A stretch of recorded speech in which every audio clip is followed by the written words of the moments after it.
दुनिया में दो किस्म के लोग होते हैं, जिंदा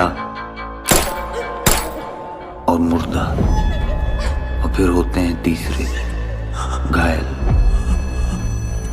हमसे सब छीन लिए और हमें जिंदा छोड़ दिए, गलती की।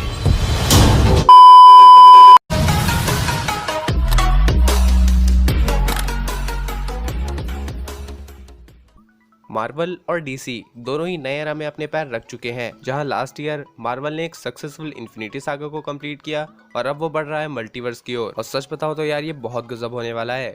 मिस्टर फिल्म से मैं हूं अनुभव और आज मैं अपने इस वीडियो में ये डिस्कस करूंगा कि मार्वल का मल्टीवर्स डीसी के अल्टरनेट अर्थ से कैसे डिफरेंट है, और साथ में बात करूंगा कुछ इंटर डायमेंशनल चेंजेस की भी। तो कुर्सी की पेटी बांध लो, क्योंकि मार्वल हर साल गजब की मूवीज रिलीज करने वाला है। इसी के साथ फ्रेंचाइजी डिज्नी प्लस के साथ मिलकर अपकमिंग सीरीज पर तो काम कर ही रही है। इसी के अलावा एक्समैन और फैंटास्टिक फोर जैसे टीम्स हमें बड़े पर्दे पर जल्दी दिखेंगी। वहीं अगर बात करें डीसी की, तो क्रिस्टोफर नॉलन की डार्क नाइट ट्रियोलॉजी के बाद डीसी का एक्सटेंडेड यूनिवर्स स्टार्ट हुआ। हालांकि रिसेंट मूवीज ने बॉक्स ऑफिस पर ज्यादा अच्छा रिस्पॉन्स नहीं दिया, बट डीसी फैंडम में तो फैंस को जैकपॉट हाथ लगा। मार्वल मल्टीवर्स शुरुआत से ही मार्वल ने धीरे धीरे अपने सिनेमैटिक यूनिवर्स को बिल्ड किया है, जहां पहले हमें स्टैंड अलोन मूवीज देखने को मिली, फिर बूम, खौफ की बात, मतलब एवेंजर्स। मार्वल ये जानता है कि चीजों को धीरे धीरे इंट्रोड्यूस करने से हाइप बढ़ती है और ऑडियंस को टाइम मिलता है चीजों को समझने का। और अब तो मार्वल और भी ज्यादा कंटेंट ला रहा है। अगर सीधी बात बोले तो एमसीयू आपकी एक्सपेक्टेशन से भी ज्यादा लेकर आएगा। तो हम ये जानते हैं कि मल्टीवर्स ऑफ फ्यूचर है, जहां 2022 की doctor strange in the multiverse of madness और डिज्नी प्लस की वांडा विजन एक लीड रोल प्ले करेगी मल्टीवर्स में। बट एमसीयू ने फैंस के लिए बहुत कुछ प्लान करके रखा है, जो कि डिज्नी प्लस के साथ मिलकर पूरे होंगे। यहीं एक प्रॉब्लम भी आएगी, जो कि मैं अभी आगे डिस्कस करूंगा। अब जहां मल्टीवर्स इतना फैल ही रहा है, से ज्यादा तो तू फैल रहा है। क्या हो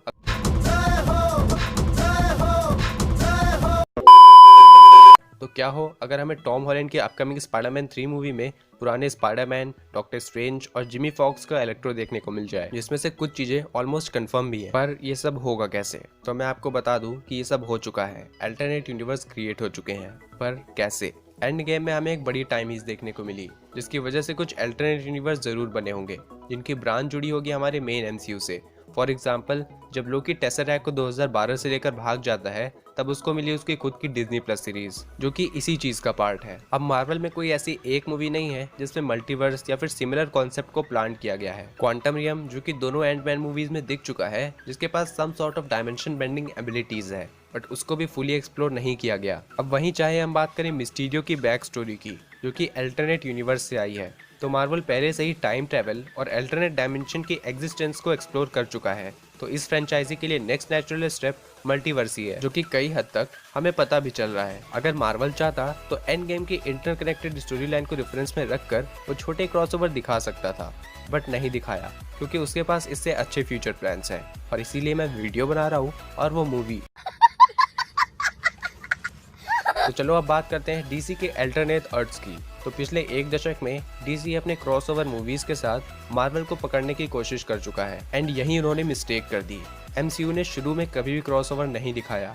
उसने एक छोटा क्रॉसओवर डेवलप किया अपनी 6th फिल्म में। वहीं डीसी एक्सटेंडेड यूनिवर्स की film Batman versus Superman Dawn of Justice में फीचर हुए बैटमैन, सुपरमैन और वंडर वुमन, जिसमें सिर्फ सुपरमैन को ही प्रायोरिटी मिली, क्योंकि उसकी मैन ऑफ स्टील डीसीईयू का पार्ट थी। अब मैं आपको समझाता हूँ कि डीसीईयू कैसे काम कर रहा है।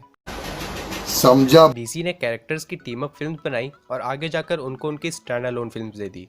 जैसे ही बैटमैन वर्सेस सुपरमैन के बाद वंडर वुमन, जस्टिस लीग के बाद एक्वामैन और सुसाइड स्क्वाड के बाद बर्ड्स ऑफ प्रे। डीसी की मेंटालिटी कितनी बड़ी है ये आप सोच भी नहीं सकते, जो कि मार्वल की जस्ट अपोजिट स्ट्रैटेजी पर काम कर रही है। डीसी की जितनी भी स्टैंड अलोन फिल्म्स हैं, उन्होंने काफी कमाल किया है। तो मल्टीवर्स की मदद से हम उन सभी डॉट्स को कनेक्ट कर सकते हैं। तो डीसी के करंट मल्टीवर्स प्लान फोकस कर रहे हैं अलग अलग प्रोजेक्ट्स को क्रिएट करने में। वहीं लोग ये सोच रहे हैं कि प्रोजेक्ट्स जैसे कि जोकर, द बैटमैन और CW की एरोवर्स हमारी मेन डीसीयू से कैसे कनेक्ट होगी। तो मे बी डीसी इन सभी चीजों को एक्सप्लेन करने के लिए एक मास्टर प्लान पर काम कर रहा हो, जिससे वो अपनी किसी भी प्रॉपर्टी में क्रॉसओवर दिखा सकता है, जैसे कि ग्रांट गस्टिन और एज़रा मिलर के फ्लैश वर्जन का मीटअप और बैटमैन के मल्टीपल इटरेशन द फ्लैश की अपकमिंग मूवी में। Inter dimensional changes. अब मल्टीवर्स की अलग अलग अप्रोच दोनों ही रेस्पेक्टिव स्टूडियोज की स्ट्रेंथ को सूट करते हैं, बट दोनों ही स्टूडियोज को पोटेंशियली ट्रबल्स फेस करने पड़ेंगे। MCU में जो चल रहा है वो डिज्नी प्लस के आने से इफेक्ट नहीं होना चाहिए,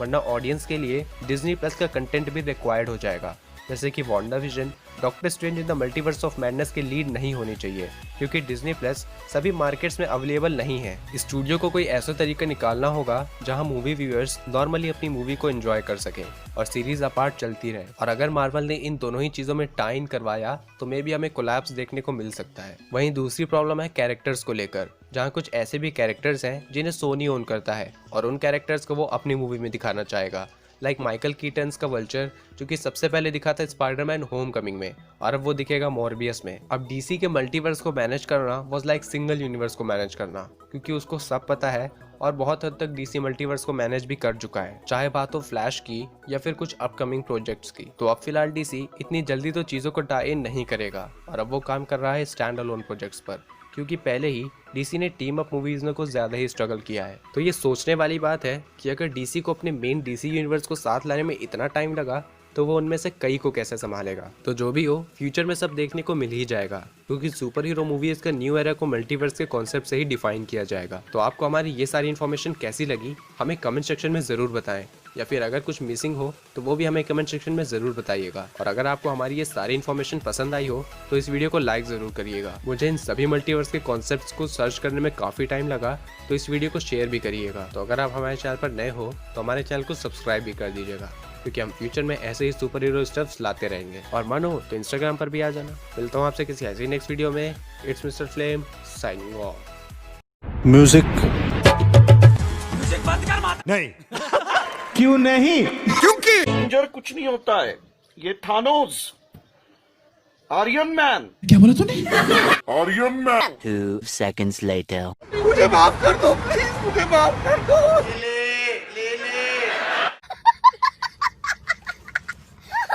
म्यूजिक खत्म। Bye bye, tata, good bye, गया।